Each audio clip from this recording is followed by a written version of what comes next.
Good morning students.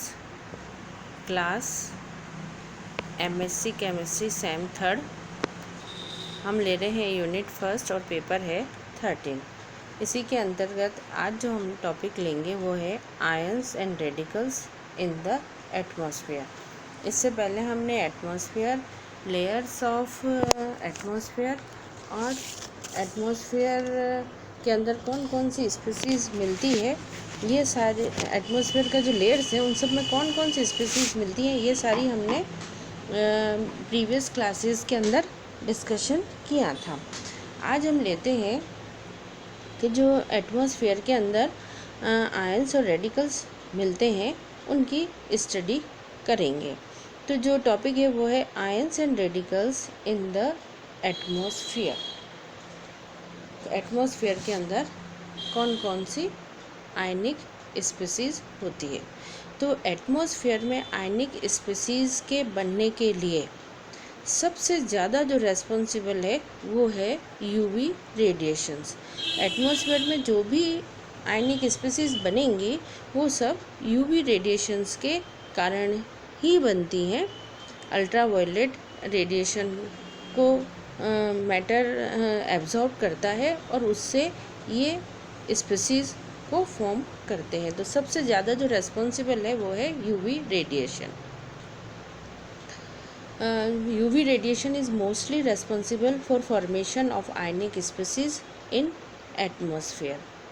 These ions may exist in the upper atmosphere for long periods before recombining to form neutral species.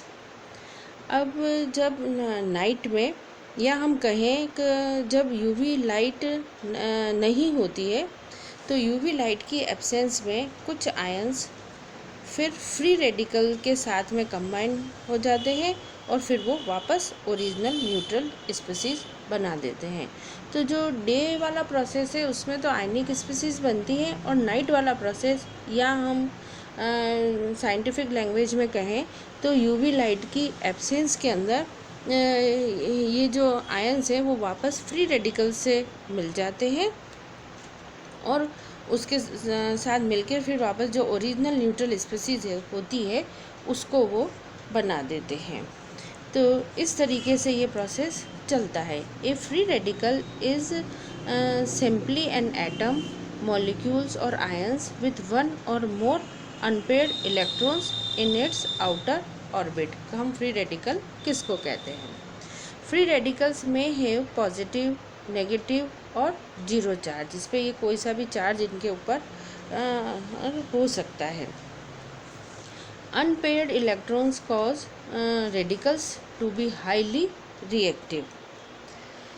अब ऊपर वाली जो atmosphere है उसमें free radical photochemical reaction से या फिर सोर्स मॉलिक्यूल्स पर यूवी रेडिएशन के एब्जॉर्ब करने से जो डिसोसिएशन रिएक्शन होती है उससे प्रोड्यूस होते हैं।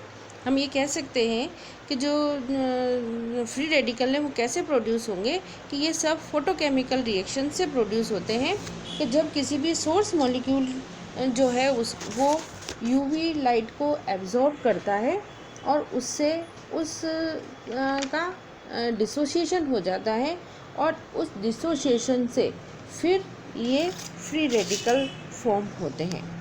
Free radicals also react with ozone in a catalytic chain reaction that destroy the ozone.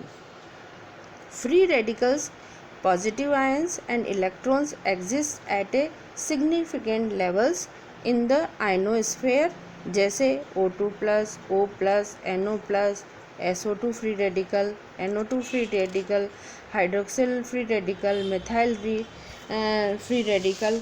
इस तरीके से कई सारे फ्री रेडिकल फॉर्म इसमें होते हैं। Air consist both ions and highly reactive radicals. उसके अंदर SO2, NO2, हाइड्रोक्सिल ये सारे आयन फ्री रेडिकल उसके अंदर आते हैं। Generated by photochemical reactions, these radicals propagate chain reactions.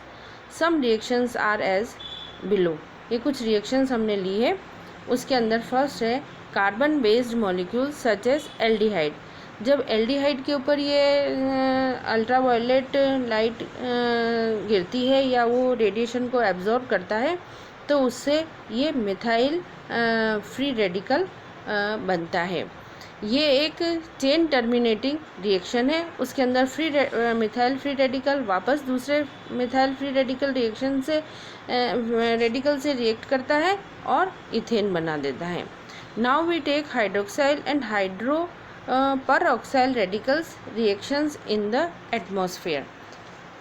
The hydroxyl radical HO is the most important radical in atmosphere.